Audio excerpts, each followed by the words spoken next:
Isang batang lalaki ang umano'y na-hypnotize at iniligaw daw ng isang babae. Ang kanyang magulang nagpatulong sa mga pulis at sa social media para mahanap siya. Narito ang report ni Von Aquino. Miyerkules ng hapon noong August 21, umalis daw ng bahay ang 12 anyos na lalaki na itago natin sa pangalang Carlo matapos mapagalitan ng kanyang magulang. Labis ang pag-aalala ng kanyang mga magulang, lalo't diagnosed si Carlo na may ADHD. Siguro po nagpanik po siya. Hinabol pa po siya ng lola niya kasi lang po hindi na po siya naabutan. Na maghating gabi, nagdesisyon silang i-report sa San Juan Police Station ang pagkawala ng anak. Since na hindi pa naman 24 hours na nawawala yung bata, nag-advise ng mga investigador na magdala ng pictures, bumalik uli. Kasi para mai-distribute natin at may pakalat. Sabi po ng teacher niya, ma'am, sabi daw ng classmate niya, may nakita daw pong kasama na babae. Tapos po binigyan daw po siya ng turon. Nang mag-post at manawagan sa social media ang ina ng bata. May nag-text na po agad sa akin na sabi po, 5 PM daw po, nakita daw po nila sa Cubao Farmers Garden. Dali-dali po kami nagpunta po sa Cubao ng mga 2. Inabot daw sila ng alas 6 ng umaga ng Huwebes sa paghahanap pero bigo silang makita si Carlo. Saka lang nakita ang bata nang bumalik ang kanyang ama sa Cubao 8:30 ng umaga. Puro grasa na po yung mukha niya, yung katawan niya, yung paa niya, ma'am. Tapos gutom na gutom po siya. Wala raw maalala si Carlo sa nangyari maliban sa pagsakay niya sa jeep. Na-hypnotize po siya. Tapos sinakay po siya sa Antipolo, ma'am. Mukhang niligaw po niya yung bata at kinuha niya yung pera, ma'am. Okay lang po. Happy ka na nakauwi ka na ng bahay? Opo. Isa sa ilalim si Carlo sa counseling ng CSWD para tugunan ang trauma niya dahil sa nangyari. Bagamat nakauwi na si Carlo sa kanyang mga magulang, iimbestigahan pa rin daw ng San Juan City Police ang nangyari. Von Aquino nagbabalita para sa GMA Integrated News. Naungkat sa Senado ang posibilidad na nakaw din ang identity ni Sheila Guo. Dadalhin naman si Cassandra Leong sa Women's Correctional matapos ma-cite in contempt sa Kamara. May report si Salima Refran. Tila nairita mga kongresista kay Cassandra Leong na inaakusahang incorporator ng Lucky South 99 Pogo nang humarap ito sa pagdinig tungkol sa mga ilegal na Pogo. Tumanggi siyang sagutin ang mga tanong, kahit yung tanong kung saan siya nagkolehiyo. Ang sinasabi ko po is right to remain silent po. Hindi po self-incrimination. You are cited in contempt and you will be detained. Dahil dyan, na-cite in contempt si Ong at idedetene sa Women's Correctional. Pinakakasuhan na rin siya ng Department of Justice ng obstruction of justice para sa harboring, concealing at facilitating the escape of a criminal offender. Pinakakasuhan din si Sheila Guo ng paggamit ng false Philippine passport. Sa pagdinig ng Senado kahapon, inamin ni Sheila na sa China siya pinanganak. Ibinigay daw sa kanya ng kanyang kinikilalang ama ang Philippine passport. Nakuhanan din ng Chinese passport si Sheila nang mahuli sa Indonesia noong nakaraang linggo. Jiang Mier ang pangalan niya roon. Pinakita ni Senadora Risa Ontiveros kahapon ang NBI record na Sheila Guo rin ang pangalan, pero iba ang mukha sa litrato. Kaparehong birthday sa Sheila Guo nakaharap namin kahapon sa hearing, pero ibang tao ang nasa photo. So parang doon kay Alice Guo din, stolen identity na naman ba ito? Ang nakapagtataka pa raw, kapareho nito ang address sa Quezon City ang kapangalan ni dismissed Bamban Mayor Alice Guo. Tapos, November 3, 2005 din nag-apply yung Alice Guo na yon ng NBI record. Kasabay nung isa pang Sheila Guo na ito. The day before that, or November 2, nag-file si Angelito Guo ng delayed registration of birth ninyong dalawa ni Alice Guo. Kilala nyo ba, Miss Sheila, itong dalawang Guo na to? Hindi po. Ayon pa kay Ontiveros, meron siyang impormasyon na nanuhulo umano ng malaking halaga ang mga Guo para makalabas ng bansa. Ang ulat ay 200 million pesos ang ibinayad, ginastos ng Guo family para lang patakasin sina Alice. Duda si Justice Secretary Jesus Crispin Remulla sa sinabi ni Sheila na nagbangka sila ni na Alice hanggang makarating sa Malaysia. Sanay sa lifestyle na maganda yun eh. Hindi kaya. 3 araw sa fishing boat, saan siya matutulog dun? Sinusubukan namin kunin ang panig ng mga guwo. Sarima Refran, nagbabalita para sa GMA Integrated News. Walang pasok ang mga estudyante sa ilang lugar sa Cavite bukas, August 29 dahil sa masamang panahon dulot ng habagat.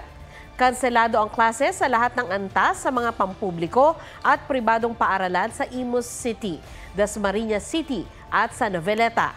Ang anunsyo po ay mula sa Facebook post ng kani-kanilang lokal na pamahalaan. Hulikam ang pagsampa at mahigpit na pagkapit ng isang MMDA enforcer sa hood ng isang humaharurot na sasakyan sa Taguig. Narito ang report ni Nico Wahe. Parang pelikula ang tagpong ito sa bahagi ng Loton Avenue sa Taguig City kahapon. Nakasampa na kasi sa hood ng isang humaharurot na sasakyan ang MMDA enforcer na yan. Bago nito, hinarang pala ng enforcer ang sasakyan matapos umano itong makabangga. Pero sa halip na sumuko, nagpilit umalis ang sasakyan at doon na napasampa sa hood ang enforcer. Ayun siya guys, may sakay na MMDA. Ha? Eh no, yan yung nakabunggo sa amin. Sakay ng MMDA sa harapan. Huminto sa isang punto ang sasakyan, pero ilang sandali lang ay humarurot ulit ito.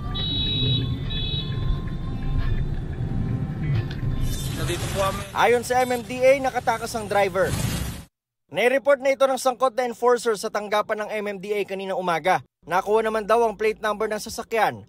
Patong-patong na kasong kriminal ang kaharapin ng tumakas na driver. Irerekomenda rin ng MMDA sa LTO na kansilahin ang kanyang driver's license. Nico Wahe, nagbabalita para sa GMA Integrated News.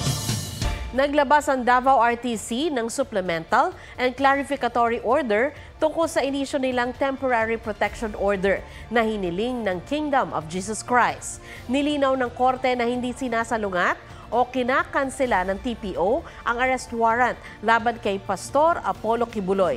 Pero dapat daw ay rason-dable ang pagsisilbi ng arrest warrant. May report si Cyril Chavez ng GMA Regional TV. Nagsimula raw ulit ang PNP sa paggamit ng ground-penetrating radar sa katedral sa loob ng kanilang compound kaninang umaga. Ayon sa Kingdom of Jesus Christ o KOJC, equipment yan na kayang makadetect ng mga tunog pati tibok ng puso kahit sa ilalim ng lupa, na naging basehan para maniwala ang PNP na nasa isang underground bunker sa loob ng compound ang hinahanap nilang si Pastor Apollo Kibuloy. Dahil sa presensya ng mga pulis sa kanilang compound, kahit na may temporary protection order na mula sa korte, muling dumulog ang legal team ng KOJC sa Davao RTC. Hiniling nila na maglabas ng show cause order para pagpaliwanagin sina DILG Secretary Benhur Abalos, PNP Chief Romel Francisco Marbil at ilan pang opisyal kung bakit hindi sila dapat ipakontep ng korte. Siguro hindi kaagad yun mag-grant kasi nga pero at least may grounds na kami, and if we will be able to present evidences later on, baka mag-grant. Hindi ito TRO, nare-restrain kami. Wala sa order niya na titigil kami sa operation sa paghuli kay Kibuloy. Hindi po nakasaad doon na tayo po ay pinapaalis po sa loob po ng compound and much more para i-stop po yung ongoing implementation po ng warrant of arrest. So yan po yung interpretation po ng PNP. Kini-question din ni Abalos ang inilabas na TPO ng Davao City RTC dahil wala na sa Davao City ang kasong child abuse laban kay Kibuloy matapos ilipat sa Quezon City. Kanina, kasamang nakapasok sa loob ng KOJC compound ang GMA Regional TV at iba pang miyembro ng media sa ikalimang araw ng pagsisilbi ng arrest warrant.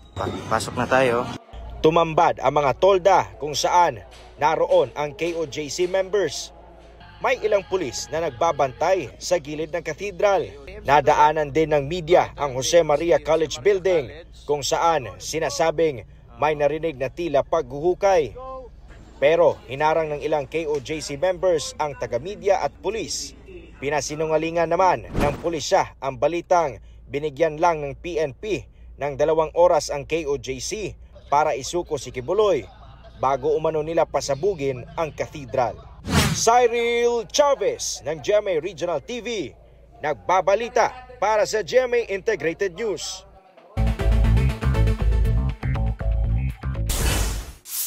TV Director Jojo Nones pinalaya na ng Senado matapos i-contempt sa pagdinig kaugnay sa umano'y pang-aabuso kay Sandro Mulak. Nones humingi raw ng paumanhin kay Senador Jinggoy Estrada sa kanyang ikinilos at mga sinabi sa hearing. Apela ni dating Congressman Arnie Teves para baligtarin ang pag-aproba ng Court of Appeals ng Timor-Leste sa extradition request ng Pilipinas. Ibinasura, ikinatuwa ito ng DOJ. Mark Salazar, nagbabalita para sa GMA Integrated News. Yan ang paghabol ng Mexican Navy sa mga drug suspect na sakay ng mga high-speed boat. Mahigit 5 tonelada ng hinihinalang cocaine ang karga ng mga suspect na nasabat kalaunan. 15 ang arestado. Bukod dito, 1.6 tons din ng droga ang nasabat ng Navy sa ibang lungsod.